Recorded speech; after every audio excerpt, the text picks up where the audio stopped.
Ini bunda cuciannya lumayan banyak ya. Kalau hari-hari biasa itu ya hanya baju-baju, taplak, spray. Kalau hari Jumat ada tambahannya mukena. Jadi kalau nyuci baju gini sepertinya pekerjaan duniawi ya. Tapi kalau diawali dengan bacaan bismillah terus diakhiri dengan alhamdulillah. Alhamdulillah itu maksudnya berterima kasih pada Allah. Ya Allah, kalau tanganku ini nggak bisa bergerak, nggak bisa mencet tombol, ya tidak akan jalan. Semua ini karena Engkau yang menolong. Alhamdulillah, makasih ya Allah. Itu maksudnya. Jadi diawali dengan bacaan bismillah, terus diakhiri dengan alhamdulillah. Bacanya, niatnya lillahi ta'ala. Itu sudah berpahala. Jadi nanti kita bisa memetik pahalanya di akhirat. Jadi kelihatannya itu seperti amalan dunia ya, seperti pekerjaan dunia, tapi bernilai akhirat karena sudah diniatkan niat tolong menolong karena Allah dan niat bekerja karena Allah. Ini suhu 40 antibakteri, deterjen bisa larut, terutama deterjen bubuk. Ini pakai baterai ya, bukan listrik PLN. Jadi kalau listrik PLN cuma 900 watt ya padam. Karena pemanas itu perlu watt yang besar. Jadi karena ini 900 watt, jadi kalau pakai listrik PLN ya bisa padam. Ini airnya ini air panas loh.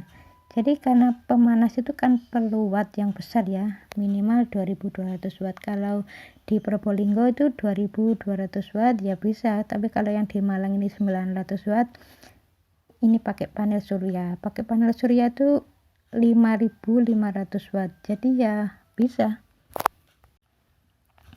Bismillahirrahmanirrahim. Assalamualaikum warahmatullahi wabarakatuh. Saya Ibu Nancy dari Tegal yang menanyakan, setiap sholat saya ini selalu ada yang membisikkan. Saya disuruh mengeluarkan kata-kata yang kotor.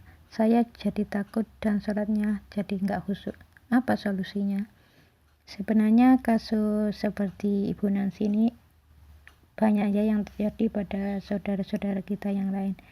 Jadi kita ini tidak mengingkari bahwa kadang dalam hati itu memang ada sesuatu yang bicara, dan kita tahu itu kalau kita ini bisa mendengar sendiri. Jadi ini kalau di kedokteran ini dibilang ya halusinasi, dan dokter pun ya tidak akan percaya kalau ini ada yang bicara. Jadi dalam hati ini ada sesuatu yang bicara memang. Kalau menurut metode kedokteran barat ya itu dibilang halusinasi. Kalau itu dibilang halusinasi, makanya ya tidak akan terselesaikan. Kalau di Islam itu ada solusinya. Jadi memang orang itu kalau ditanya ya katanya bicaranya itu memang ada di dalam tubuhnya, itu ada yang ngajak bicara dan tidak tampak. Jadi saya pernah lihat ya orang itu kok bicara sendiri ketika ditanya, "Loh, kamu kok bicara sendiri?" "Iya, saya ada yang ngomong di dalam sini, ada yang ngomong. Saya nggak boleh lewat sana." Terus saya tanya, "Mengapa nggak boleh lewat sana?" "Iya, kalau lewat sana nanti kamu kecelakaan." Nah itu sebetulnya yang masuk itu jin itu. Ya ini kalau di metode kedokteran barat itu ya orang semacam ini kalau ngomong-ngomong sendiri tanpa ada orang yang ngajak bicara ya dibilang halusinasi atau apa. Tapi kalau di Islam ya tidak akan mengatakan itu halusinasi, itu jin itu memang yang masuk. Jadi kata-katanya itu seperti itu, mirip-mirip seperti manusia, memang ngomong-ngomong, diajak ngomong, "Kamu jangan lewat sana, nanti kecelakaan." Ya memang ada yang ngajak bicara. Jadi ada sebab-sebabnya, memang mereka itu masuk dari sifat-sifat manusia juga ya, yang sering dulunya itu emosional, labil, berkata-kata kasar, amalan itu bukan karena Allah tapi karena dunia ya. Nanti ada sesuatu yang membisikkan dia. Kalau dia itu nggak kuat ya nanti ada yang membisikkan, yaitu jin. Jadi jin itu kan ada dua macam ya, jin sifat dan jin ilmu. Kalau jin sifat itu akan mengikuti sifat orang itu. Jadi kalau orang itu sombong, jin yang sifatnya sombong akan masuk. Begitu orangnya itu sudah tidak sombong lagi, orangnya itu sudah jadi tawadhu, jin yang punya sifat sombong ya akan keluar karena merasa tidak sama, tidak betah tinggal di situ, merasa tidak senang, pokoknya merasa nggak pas lah.